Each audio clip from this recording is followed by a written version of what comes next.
All right, so we're back to recording again, and we thought it would be a good idea to share some of our thoughts with the new upcoming masters. But we're only going to be focusing on the ones that the factions we're very knowledgeable about. And as a warning, a lot of stuff we're going to be theorizing is theory. We don't have any hard proof. We're just going off of what we saw on the weird website and like some of the models and whatnot. Alright, so why don't I start first? Yeah. So, for 10 Thunders, we get a Summoner, thank you, Asami, Tanaka. I was about to say Katanaka. I would. So we'll just talk about this. We'll talk about their card first, and then we'll go into like some of our theories and whatnot. Yeah. So front of her card. Her card. So what she has a Soulstone Cache of 3. She's an Oni. Well, the only living Oni so far. So she does drop a corpse marker when she dies, versus other Oni which don't drop any markers. She has defense 7, willpower 5, 10 wounds, a walk of 5, a charge of 6, and a height of 2. That defense 7. Oh, yeah. She reminds me a lot of Lilith already. Yeah, right? 7 defense, 5 willpower, 10 wounds. It's the same like durability track right there. Oh my gosh. And it gets better, guys. She has Rush of Magic, which for those who don't know what Rush of Magic is, I think you have to believe during the draw phase you would draw an additional card, but then you would have to ditch a card. She has Hard to Kill because it's 10 Thunders. I mean, everything in 10 Thunders has to have Hard to Kill. Why not? And then she has Wrath of the Oni. This is a really interesting one.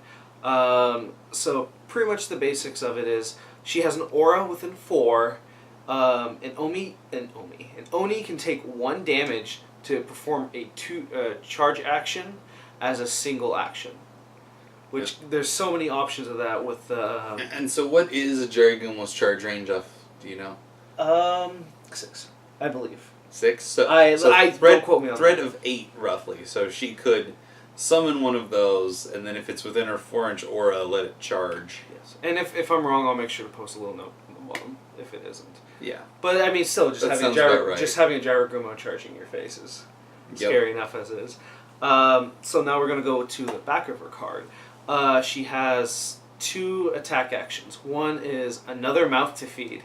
So all those hints that people were talking online, like she has a second mouth on the back of the head. Yeah, if they released the render from the back. Oh, they did? Okay. And a lot of people were comparing it to a Sarlacc pit. So the old like Japanese art, it looks like a regular mouth with teeth, but the one in the back of her head, as per Weird's prerogative, it's round with teeth from all sides. So it's this. Yeah, we'll go more into what that means later on and how some really creative things you can do with her. Yeah. So her 1 attack is another mouth to feed. It's a melee action, range 1. The damage spread is 2, 4, 6, with 2 triggers. Mask, which she has built in. After succeeding, move this model up to 3 inches. Pretty, not too bad. Yeah, hiding shadows automatically is not bad. Yeah. That 3-inch push is actually. That can get you out. Get you out of combat. Like, you're Langston. Hit, pull out, and then maybe summon something in the way. Or position yourself for her 0? Yeah, her 0. Insatiable Hunger.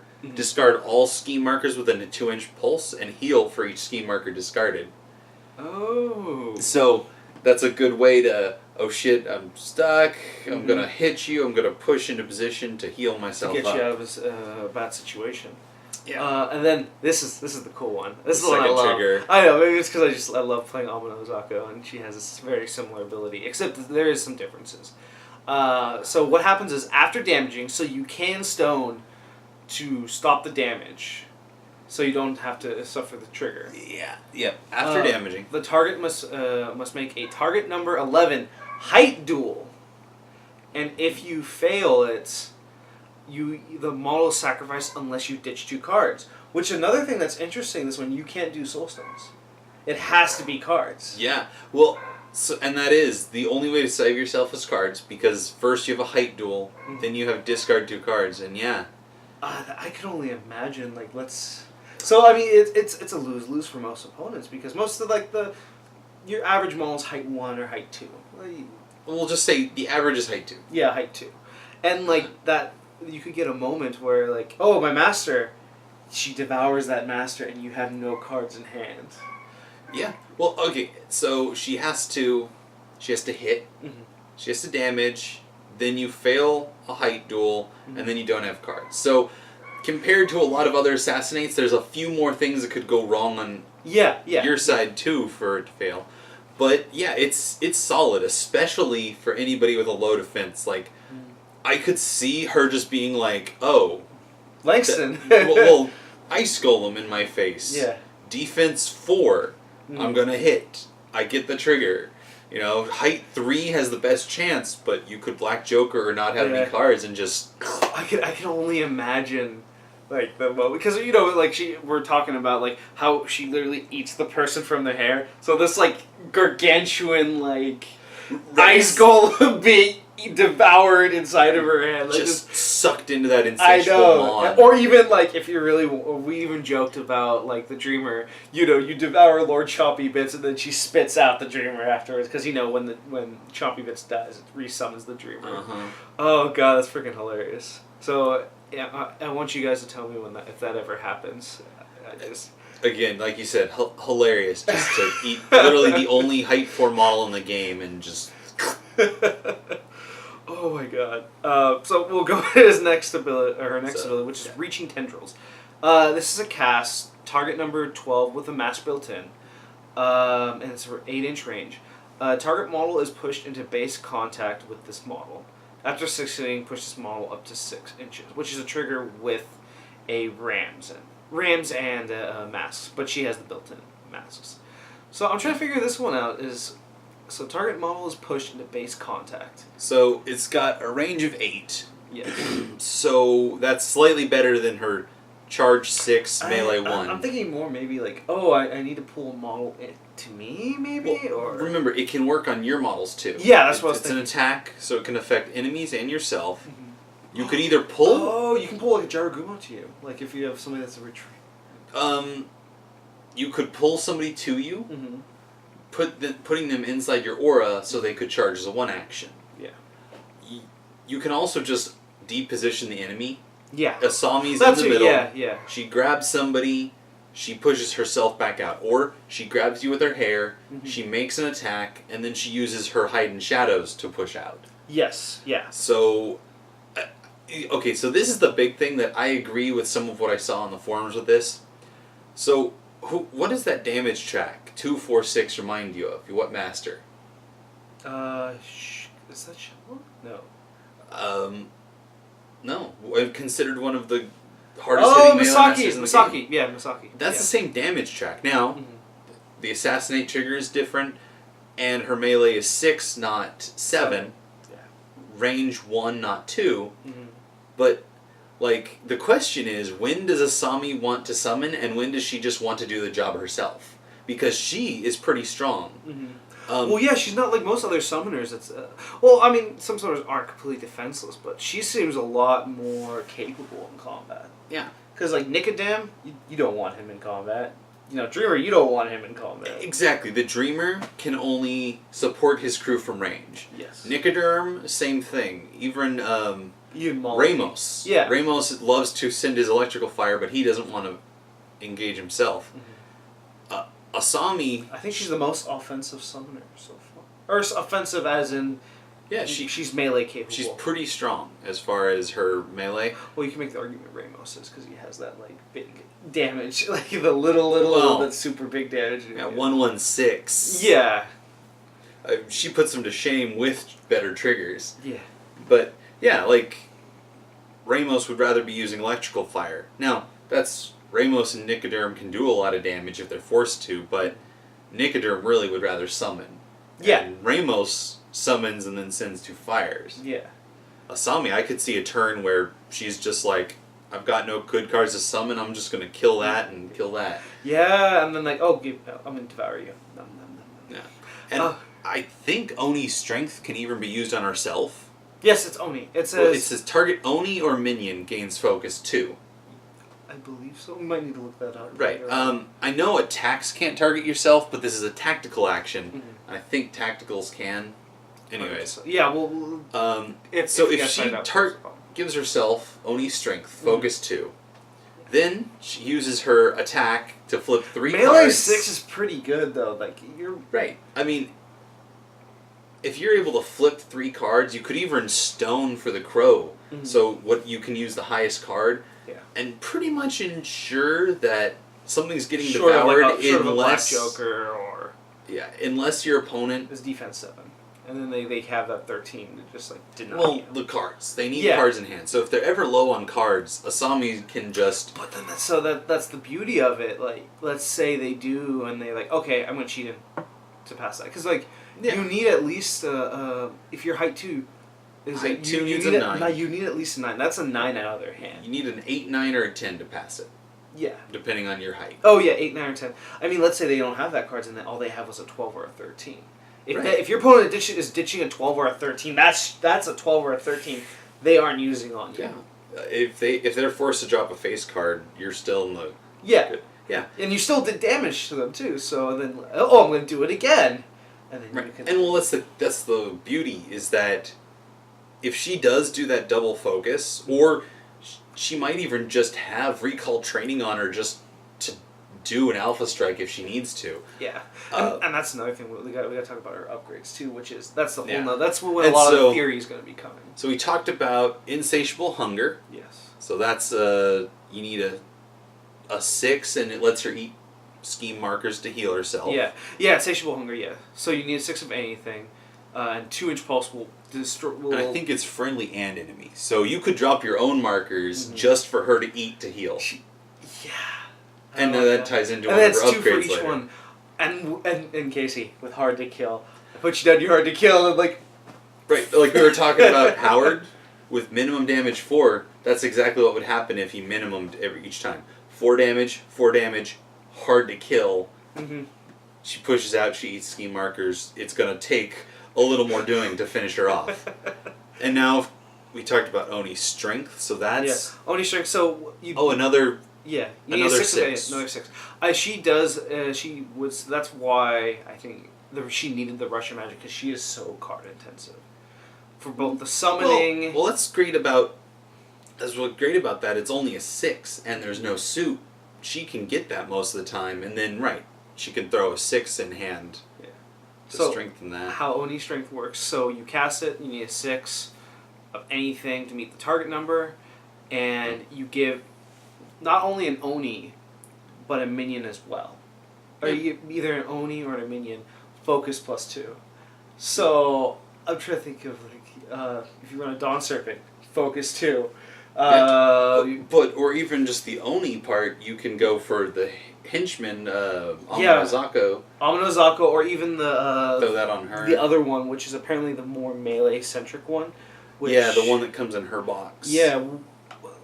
And apparently, at least what Weird has stated, her name is Ohaguru Batari? Yeah, Ohaguru Batari. Yeah, we're not too... Get your wife to pronounce it properly. Yeah, I will. I'll ask her. But and you could give that model, because what Weird stated was it's going to be a very fast hitting model. So 0, give it focus 2, and since you're playing 10 Thunders, you're going to have either Sensei U or a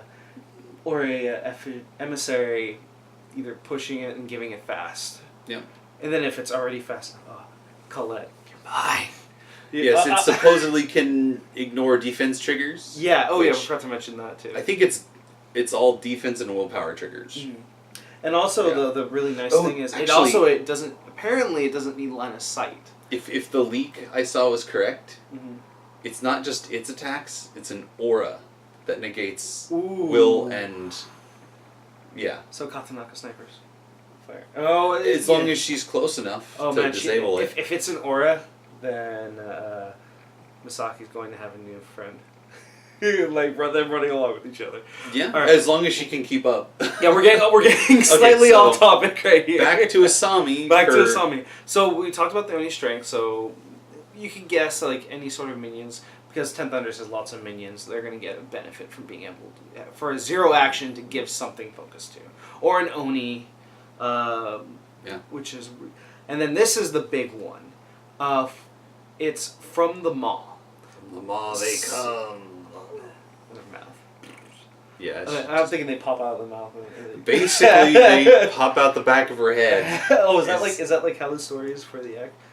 It doesn't say so in her little backstory here, but it seems like from the maw they come. Yeah. I don't think it's the front. I think it's the one in the back of her head. They're just like she just leans forward and they.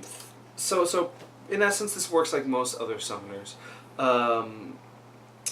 So she has a casting of 6 and a tome, a mask, and she needs a second mask and target number is 10 plus the cost of the soulstone cost. So for example, one of the ones we thought about was a Tengu. So a Tengu is a 4 soulstone costing minion. So 10 plus 4, you would need a 14 to cast it, which your base casting is a 6. You would need at least an 8 to be able to summon the most so far the 8 most in a mask. 8 in a mask to be able to summon the most basic minion, which is a Tengu. Right. As of right now, we don't know what else is coming out in the next book. Right, and of course we have the opposite end, where the resurrectionists get hanged. She'll get Jarigumo. So that's why we get 3 on a box. 13. Yeah, you need a third. So pretty much like what we see so far in terms of her summons is for a 13 you get a Jarigumo. For a The 8 is the Tengu. For a 16, which is the Obsidian Oni. 10. Yeah, 10 for an Obsidian Oni. That's what we know for sure. Yeah, and then the Tengu, like we discussed earlier. But also they added these yokai, and so now let's just go into theory about what we think of the other ones, other models that come in our box. So one of them is the yokai. The yokai is they say it's supposed to be a very versatile minion, a very versatile melee minion. We were discussing because we were doing some comparisons between the various other summoners. Right, like she doesn't want another 6-point Oni. Yeah. She has that, so something that's either 5 or 7. Yeah.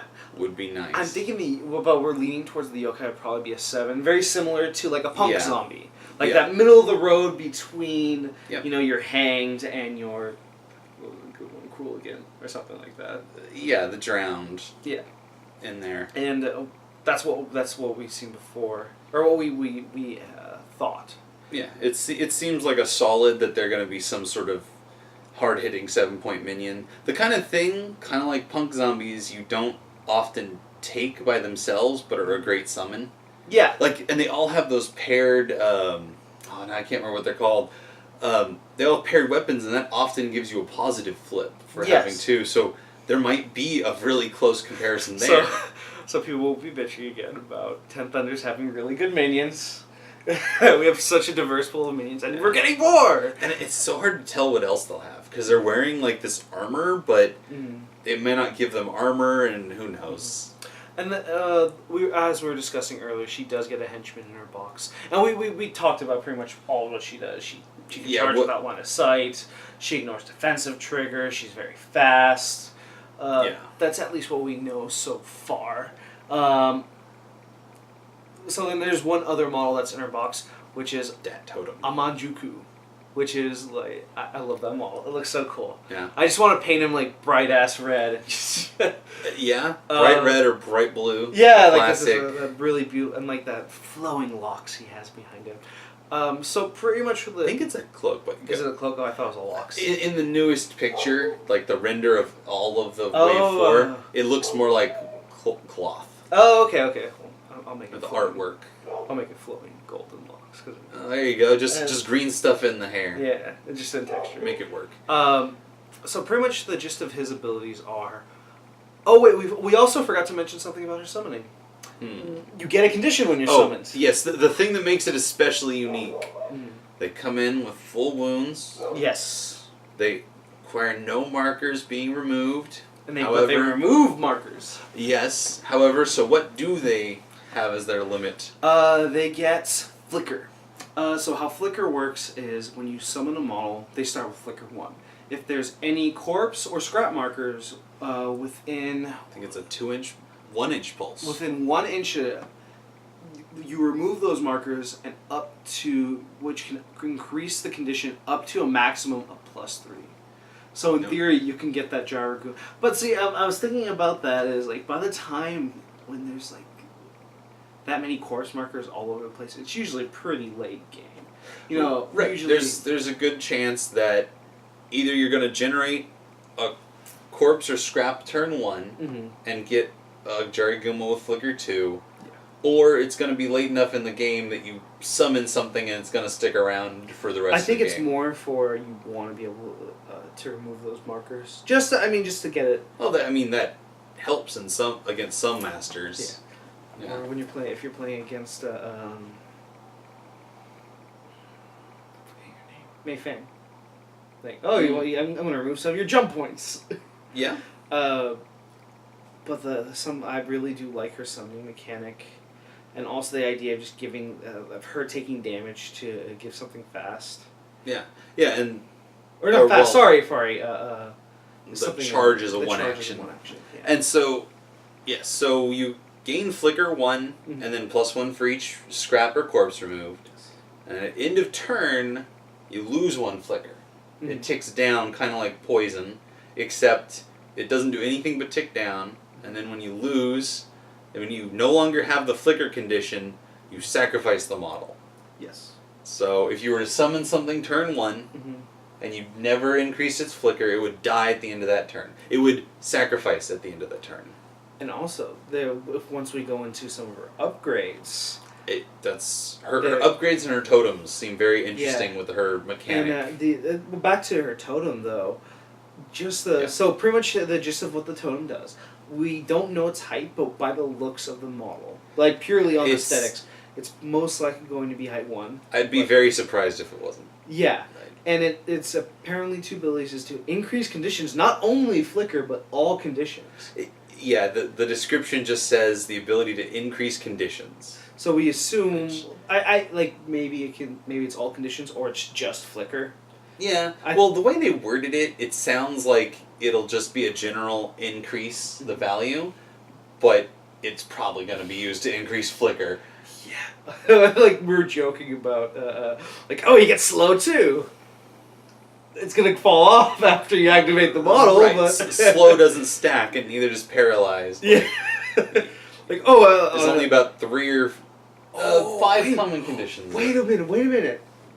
So if you have him in there, could you, in theory, with her Oni strength, give something focus 3? If she's used Oni strength to give it focus, if it works the way we're assuming, he could increase focus by 1. Holy shit! Okay, so we discussed the tactical actions earlier. I just thought of this right now. She can, if she can target herself with the Oni strength. But here's the problem. She's got to target herself with it, and it's her activation when the other guy goes. Oh. So it doesn't work very well. He can't interrupt her actions. Oh, okay. That's the problem. However, if she were to give a Jarigumo or Amonozako that focus, then her totem could activate and increase that focus even more. See, that's the one thing we gotta think. Like I said, maybe it's an aura for the totem, so it's an automatic thing. And we don't know how that works. We just know that it says it can increase conditions, and that it can generate cover. Yeah. So and it's most likely going to be height 1, and I don't think short of I think it's probably going to be pretty squishy by the looks of it. It might have incorporeal. Yeah, I mean, it looks like your standard squishy. I'm guessing it's going to count as an Oni. Yeah. And it's got this really weird, cool blade coming out the back. Oh. I didn't see that. I don't know. The artwork had it really well. I'm not sure if the render shows it great. But you can sort of see the handle and the blade comes out. Oh, okay. So it's going to be very interesting to see what he actually does. Maybe he does he has one of those surprise damage tracks like the 10 Thunder Brother. Oh, Just, right. 1, 2, 5. Right, or like Ramos 116. Yeah, like it's like ridiculous. a little slap in the face, and then like if you He get scratches you, or he just shoves it through your heart.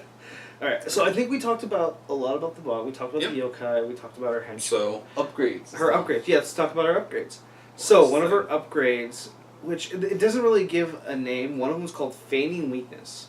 Feign Weakness. Which allows her to, if you are behind in points, to summon a model. I'm not sure if it's an automatic summon where you just get the model, or you just get a casting attempt. So when the enemy scores victory points, if the opposing crew is ahead, being able to summon. So yeah. Yeah, that's we don't know. Sounds like I would say it sounds like it'd probably be a free use of from the maw they come. Yeah, absolutely. Because it seems like it'd be too good if Or- like a freezer, and like we were talking about this. This probably would happen after you score.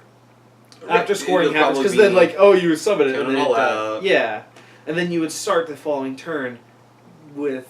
See, and that's the thing about it is like when you're playing this, would you be like, oh, she's like, and more often than not, you're usually behind, or you don't have cards at the end of the turn, and this seems Right. like something you wouldn't really plan for. So Well, you're probably it's probably one of those you might hold on to a card if you're like, dang, I can't score their head. Mm. Oh well, at least I have the upgrade and all. Yeah, I'm not sure that one will be worth the points depending on how it works. yeah, I'm not. It might have a secondary ability to. Right, I mean, for all It we seems know, very situational. Very situational. yeah, it might be a limited soul stone cost. It might say summon something with a soul stone cost of X. Yeah, like maybe you could get a free obsidian Omi. I don't know, something like that. And so then we'll have to see. her next one, a heavenly design, which gives her a placement effect. So I'm thinking, like we were talking about, like, oh, maybe she can do the placement effect, and like you can wind burst her closer, like to like Ramos, and blow up all of his like scrap early on. Oh, it seems like a good way to get her into position. Yeah. Especially if that placement is a zero action. She could zero action to get closer. Oh my god! If it was a zero action, I mean, Sensei, you would become so much better. yeah, because he can borrow zeros on the master's upgrades too. Yes, even Yeah. on the master's upgrades. Yes. Oh, for sure we know he'll get what is it? Hunger. The insatiable hunger. Okay, Yeah. never mind. For a second, I thought Oni's strength was a zero. No, Ah! it's a one action. It's a one action. Which also means on a turn where she has no good summoning, Mhm. she could just hand that out all day. You get focused. You get focused. You get focused. Everybody gets focus. Like so. Oh my god! And if holy shit, if you could do, and if her totem, you could be like, okay, focus 3, focus 3, focus 3.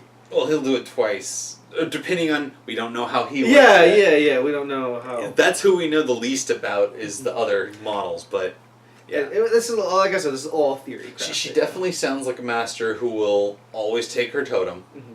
especially since it's not like The Kamatachi, woo! in her case. Yeah, he's not I mean, special. all right. The Kamatachi works well with, y'all know, Yeah. McCabe. McCabe. So. And then... Oh, and the Heavenly Design has the other part.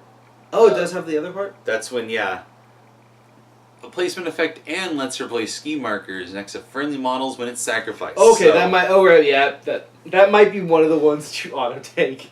So that's the one you were talking about, auto-take, because when your summoned things die from losing flicker, they'll drop these ski markers. And we don't know if it's going to be a straight line of sight, will be an aura close to her, but she will some way let Or them maybe drop it's just markers. some rule that adds on. Which I think that'd be a little too strong if it was, like... Oni, like, if an Oni is sacrificed, you place a ski marker. Yeah, most like that are either within line of sight or some aura. I think line of sight probably... An 8-inch aura or line of sight both seem reasonable. Yeah. And then we're talking about, like, okay, I need convict labor. Tengu. Right. And especially since she could kind of do that Second turn, you've dropped maybe one marker, and then suddenly you summon a bunch of Tengu, and they're just like, "What are you doing?" Pseudo finish the job, and you're like, "Oh, I see." Or detonate the charges. Yeah, that's another. Especially if you get that Jarigumo and you get him up to flicker 2, and you just let him die on turn 2, and they're like, "Why didn't he increase the flicker again?" And then you do it again, and 2 markers. Yeah. Oh. Oh, damn. Okay. So that she has a lot of tactical options with that. Yeah. So one more. That's the Nefarious Pact. Now this is the one I read it and I'm like, that seems like a must. That's I didn't see the card draw initially because me and Casey were talking. I was like, yeah, I mean like, so it gives her card draw. Now my theory is, the it's going to turn Rush of Magic into Arcane Reservoir. Basically, you'll draw and you won't need to discard.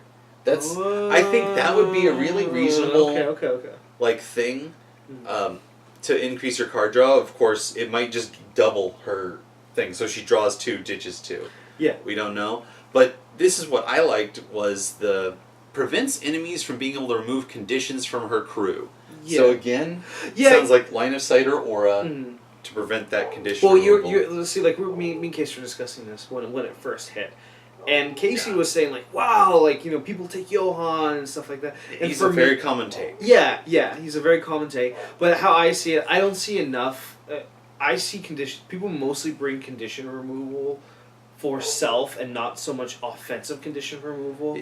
Yeah, true. There are some models like if I brought the Arcane Effigy, it can't do the offensive, but. Chiaki the niece, which is I think she's a 6-inch one too. Yeah.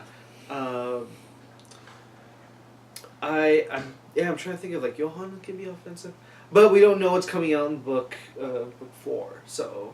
Right.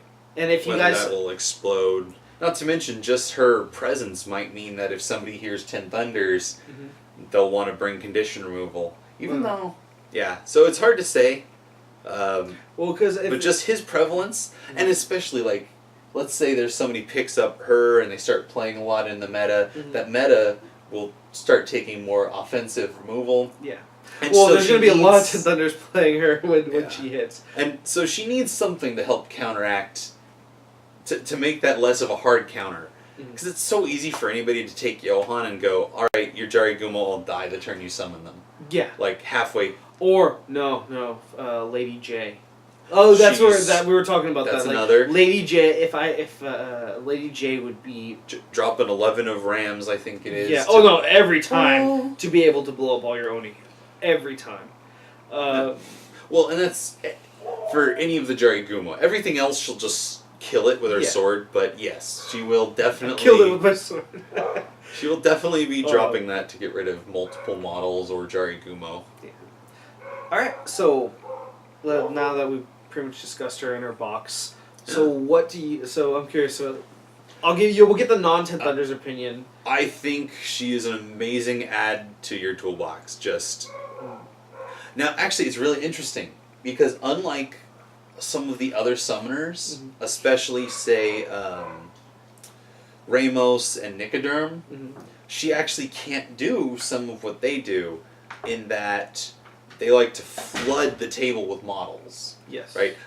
You've got Mortimer making corpse markers, and they're turning into first mindless zombies, and then turned into various other... and then you've got Ramos, who's just eat mechanical spiders. I'm going to flood the field with spiders. Yeah, just spiders for decades. So they're really good at anything that's you're capturing table quarters. They can do it really solid. Yes. And so I actually think McCabe is still better at that, just taking Hounds and Luna. He can... I've got the table quarters locked down. Now, of course, there's nothing preventing you from taking lots of small models with... her. Yeah, but she's not your traditional summoner. I think she's very similar very different. To kind of like a Molly kind of summoner. Right, she's a much more offensive. Yeah. She'd like to get herself close to the action, then summon her Oni right where they can already be in charge range to take advantage. Yes. So yeah, she is a more and that's why the other thing I thought is she is a very 10 Thunders summon. It's just Very versatile. Very versatile. Well, yeah, unique, fairly versatile, and pretty just in your face offensive when it needs to be. Yeah. So. I totally agree with you on that. So we got Casey's opinion of it. For me, I'm just excited about this master. She has so much like Casey was saying, she has so many options. She's not like limited to like the Nicodem niche where it's like, all right, I'm just gonna try to summon. I'm gonna try some of my biggest models, and even her summoning pool, it's a little bit smaller than most things. She has a small summoning pool, but we don't know because if you look at we saw some of the pictures. They released some pictures of possible other Onis. Yeah, from what I heard, the guy on the horse is an enforcer. Yeah. And so we might be the second master to be able to summon. Oh no, we can't. Nope, it has to be. It is specifically a minion. So, if the horseman, and so I saw from people talking, it's probably an Oni and it's probably an enforcer. Yeah. Which makes sense. Yeah. That's what it looks like. But still, I think it will be a solid add. You've been wanting a horseman for a while. God. Even though I don't think it'll be a proper horseman with all of their. Yeah, but still, I want a own horse model. Damn it, I want a horse model. And there you go. Now you have a flaming horse. I think she's very versatile. I really want to get a better look at her upgrades. So far, yeah. I'm trying to figure out because is she going to be very upgrade heavy? You know, are you going to need to take all 3 upgrades, or are you going just to take her? Well, like you said, I think there's 2 upgrades: Heavenly Design and Nefarious Pact. Yeah, Nefarious Pact. The Feigned Weakness is the one that, it's really, depending on how it's worded, it feels weak. Yeah. And so at that point, for your 3rd upgrade, possibly Misdirection and possibly Recall Training are both solid on her. Just imagine. Just to increase her flexibility. I'm summoning and I have Recall Training. So like casting attempts, like exactly, like you just save it for that moment. You're like, I really need my this. My hand's not super good, but I'm gonna. And then we're also one other thing that I was talking about Sensei U. There's an upgrade that's Wings of Wind, which might be a good one for her to take. It's a 2-point upgrade, but it gives her a push. Oh, is that the one that gives? It's her or another mod? She can give herself for free. I think it's 3-inch push. Don't quote me on that. And then she has another 0, which she can push another model up to 3 inches. Okay. But the thing about it is, it's competing with their scheme so many other Well, she has only 1 0 so far. We don't know that her other upgrades give her more zeros, which I'm really because whenever I look at 10 Thunders now, I always think, okay, what 0 action can I steal with Sensei U? You know. Right, and so you're hoping that you could give her a different 0, and then he could get the push. Yeah, because her 0 is nice. It's not bad, but it's not one that. Yeah, it's also going to be interesting what the point costs are. Yeah, because I have a weird feeling Heavenly Designs might be a 2. Do you think it might? Yeah, it'd probably be a 2. A lot of scheme placement. It gives her a placement. Scheme, extra schemes. Yeah. That's what I'm saying. Maybe. I don't know for sure. I definitely don't see any 3-point upgrades in there. Yeah. I mean, but the thing about it, what they're giving us is how many upgrades did they give us in the preview? Most of the masters in this only have 3 upgrades, whereas most of the current masters have 4. So it's very odd. They're hiding one from us. I mean, it's possible. Maybe. Yeah. We'll wait till Gen Con, which is also there might be something with the new general upgrades. For example, there's probably those are the 3 Asami upgrades. There's probably an Oni upgrade. There might be. That's my guess, is that there's an Oni Yes, you're probably right. Because there are some masters who have 2 or 3 of their own, and then very similar to like McCabe, where he has the Black Sheep Blue Promises. Right. He's got only 1 personal, then he's got his ones he can give away, and then he's got promises. All right. Well, so I think we really hit Asami well. Yeah. So what we'll do is we'll take a little break right now, and then we'll jump right into next one. We'll make the Arcanist one. Sandeep Desai. Sandeep. And we'll make this into a 2-part video. So we'll do 10 Thunders for the first one and Arcanist for the second one. If we have time, we might try the other ones, but I think we wanted to really hit these ones because we are very knowledgeable about these 2 masters. All right. Well. Yeah, I've looked at Sand Deep a lot in preparation. Yeah. All right, guys. Well, see you next video.